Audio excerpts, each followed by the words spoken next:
Okay, before we get into our next drill here, I want to give you probably the ultimate test. As you can see from this putter, it has some rails on it. This was, again, another Dave Pell's invention, and it's called a teacher putter, because it's going to teach you whether you're making a good path and hitting the ball on the sweet spot. All right? So the key is that, and they have two sets of teacher tracks here. They got what they call the Pro tracks, and they got the Am tracks. And I believe I got the Pro tracks in here. And the whole key is that if you're making a good setup and you're hitting good putts, you hit it in the middle. I did it once. I'm not going to do it again.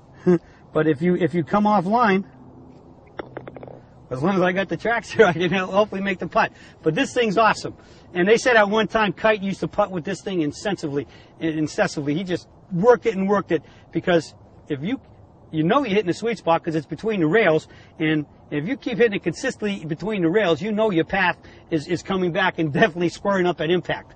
All right? So this next drill is something that Greg McDonald, who's been with me since I came to Harbortown in 1987.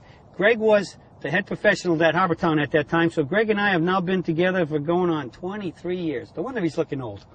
All right? So I want you to meet Greg McDonald. Greg, great to see you. Greg is now my head teaching professional. As I said, he's been with me since way back from then. And Greg, like me, is always thinking about ways he can help his students. So I'm going to let Greg explain this whole drill because this is all his invention using my alignment arrows.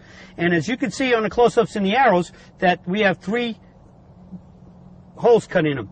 Naturally, the outside ones that hold it in place. The middle one's the same. But because it's 3 feet, that is about 18 inches, halfway exactly. And that's built into this drill for Greg. So, Greg, it's all yours. Great. Well, thanks, Don.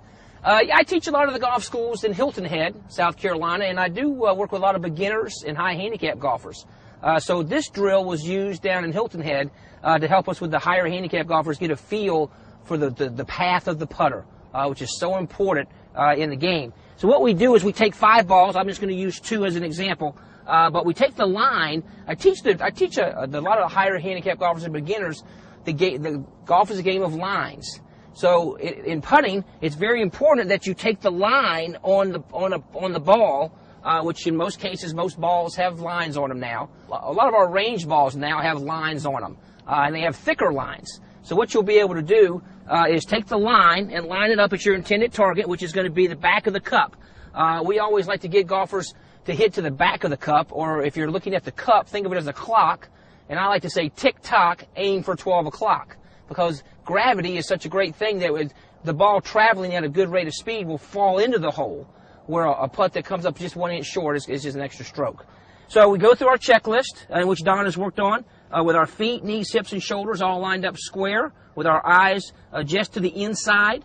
And as we line ourselves up, we line up our putter, which usually has lines on it. Mine's an older putter, no answer, but I know where the center of it is.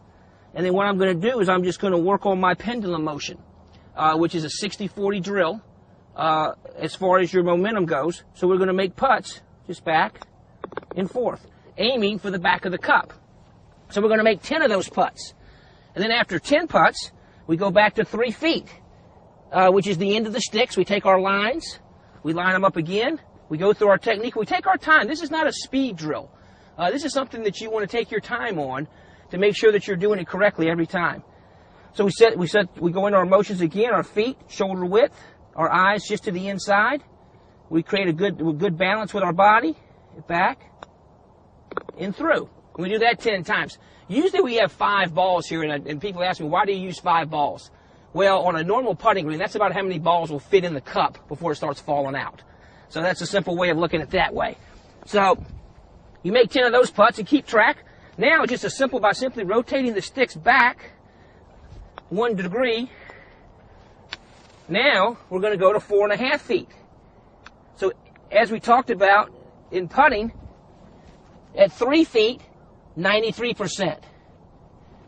At 6 feet, or 4.5 to 6 feet, we're losing 17% for every foot that you go back. So now that 3 foot, that 4.5 foot putt becomes very important. So now we go through the same routine, the same drill. What we're looking to do is we're starting to get a feel or roll the ball. And that's why we're wanting, as we swing to an up position as we finish the stroke. And then, of course, we go back to 6 feet. You make 10 of those. And then you go back to 6 feet. Same thing. You're using the track for beginner golfers. The track gives you a feel of your putter head staying on line through the stroke. And that's very important. You want to be able to keep the putter head moving towards the target as it goes through.